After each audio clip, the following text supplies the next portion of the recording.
access, and we did that, and we're on public access because we did that, because it has to do with our right. Okay, now privilege.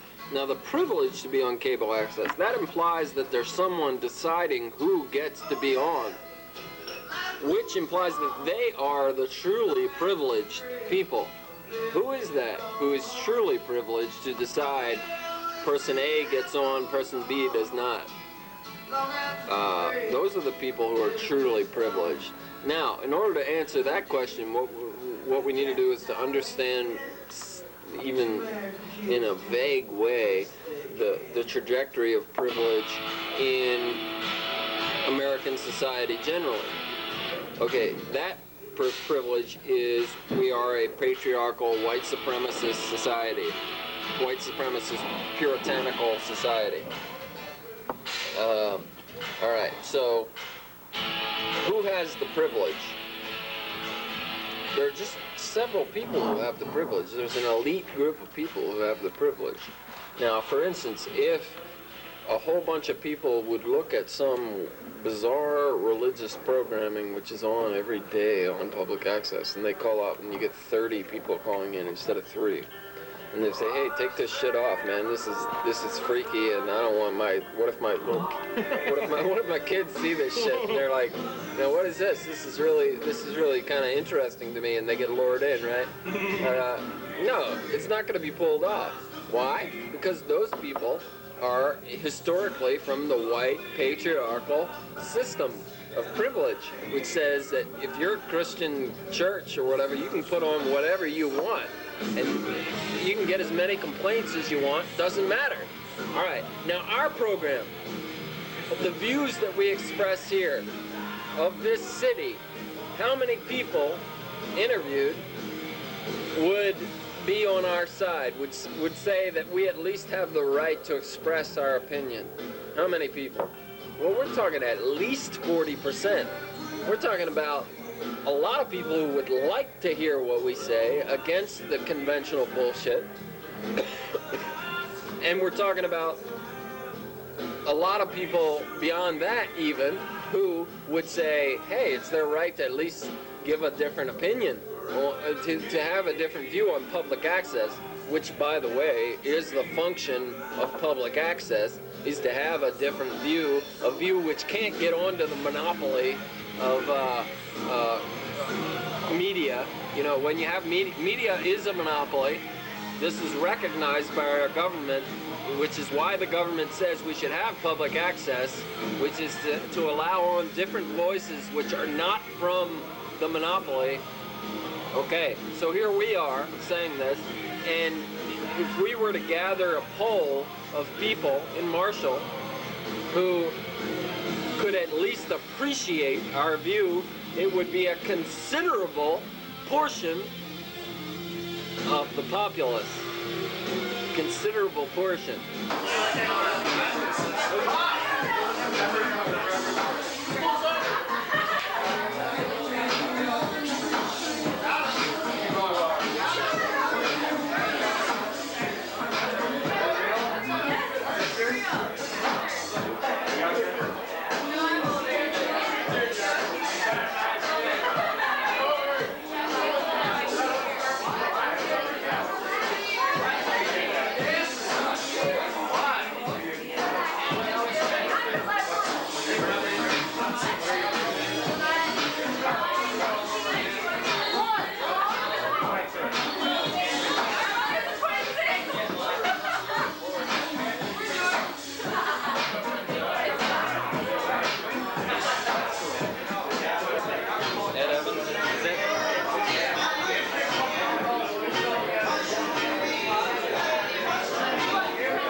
recording.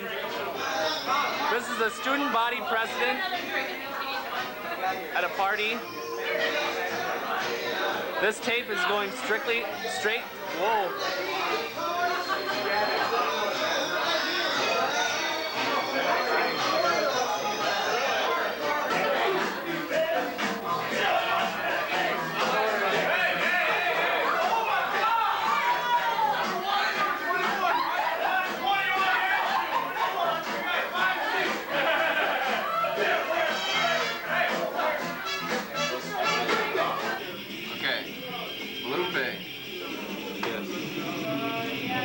Apparently complaints and questions have been following you. All your life. Following you around.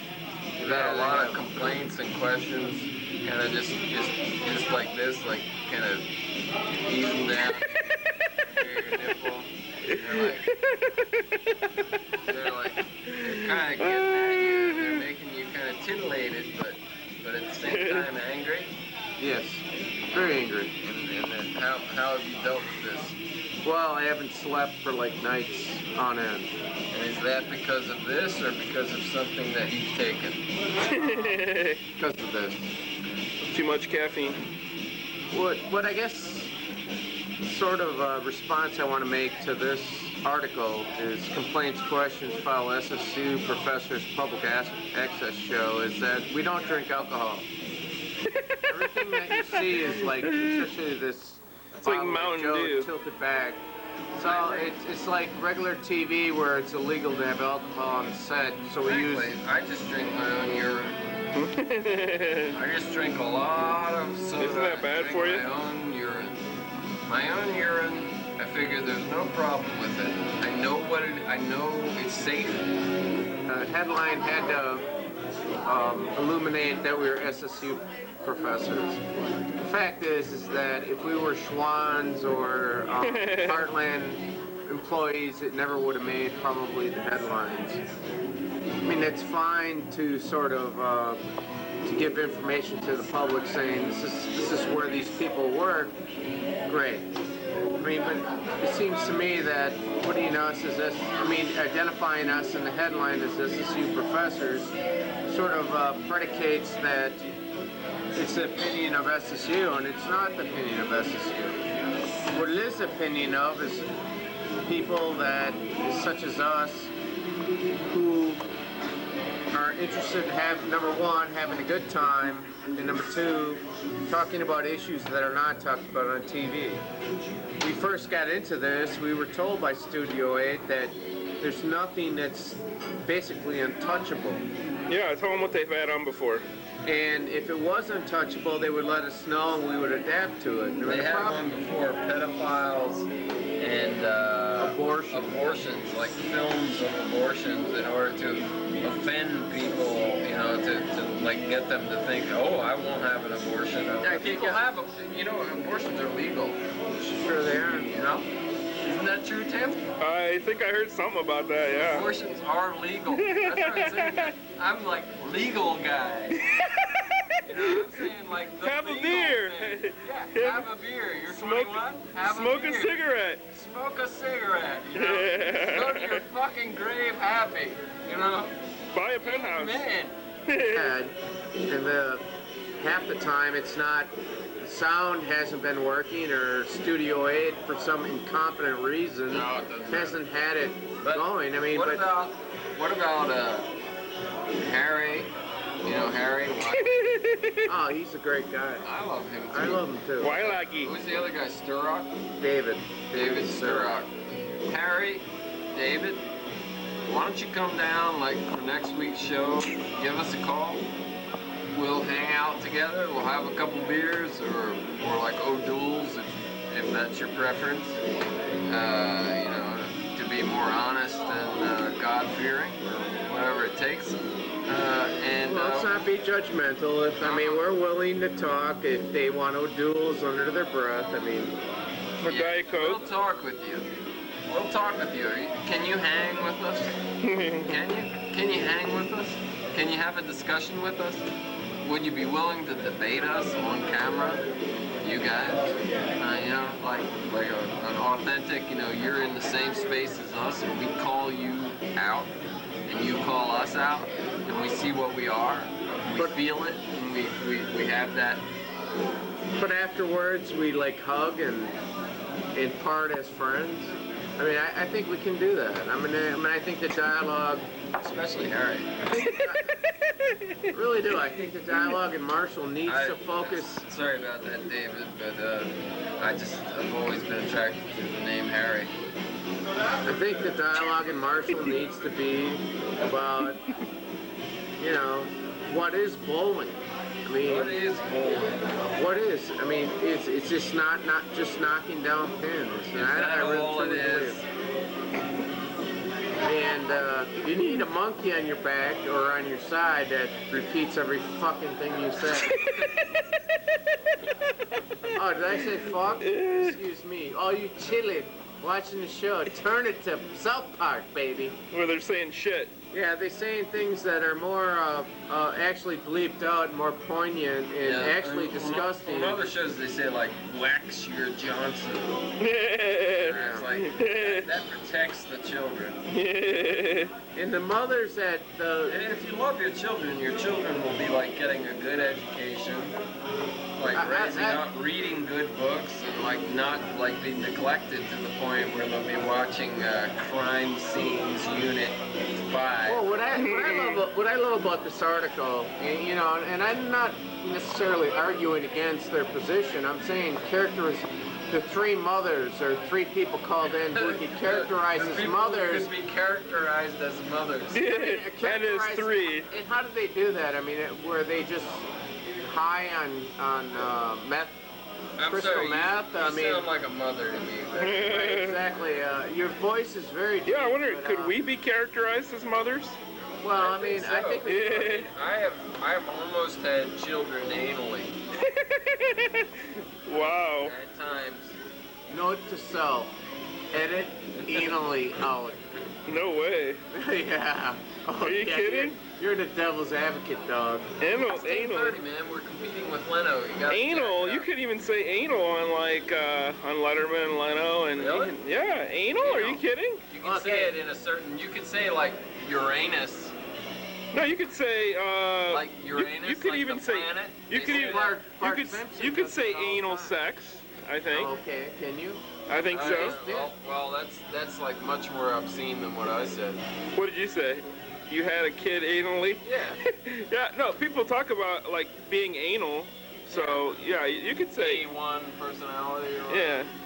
No, I think you could say vagina monologues now. They're saying Right. that. Yeah. I mean, it's almost as if this whole premise that obscenity has to do with the syllable you say Right. has nothing to do with the syllable you say. Beavis and Butthead point this out brilliantly again and again. They'll like say, "You said hard on," or like, "You said this." Tool. Say whatever syllable or whatever. It's like that's not what's obscene about it. If you really want to make obscenity has to do with like the full context of the thing you're talking about. You need to build it up. You know, the idea that we could establish some kind of discrete rules which are simple and like, oh, you can't say this syllable, you can't say that syllable. I could, you give me the chance, I could sit here and give you a monologue which would be so obscene, and I would say none of the words. I would say none of the words that are required, you know, that are off limits. You know, I can easily put those words aside and give you a monologue which is so obscene and which would make you so uncomfortable. It has nothing to do with those syllables that would like these people pretend like some child is going to hear that syllable and be like, oh, what is that? Yeah. Now, they hear those syllables all the time. Where are they? They're in America in the 21st century. How could they not hear those words? They hear them all the time. It has nothing to do with it. If they're What it like- has let to me- do let me- with let me the give thing you a- that's disturbing is if you're around somebody who is fucked up, who is going to say something really obscene. If you're around an uncle who says, Jesus, that nigger, or this or that. Now that's obscene. Somebody says something, it's a racist, dirty, wrong, like profane thing that they're saying. God, no.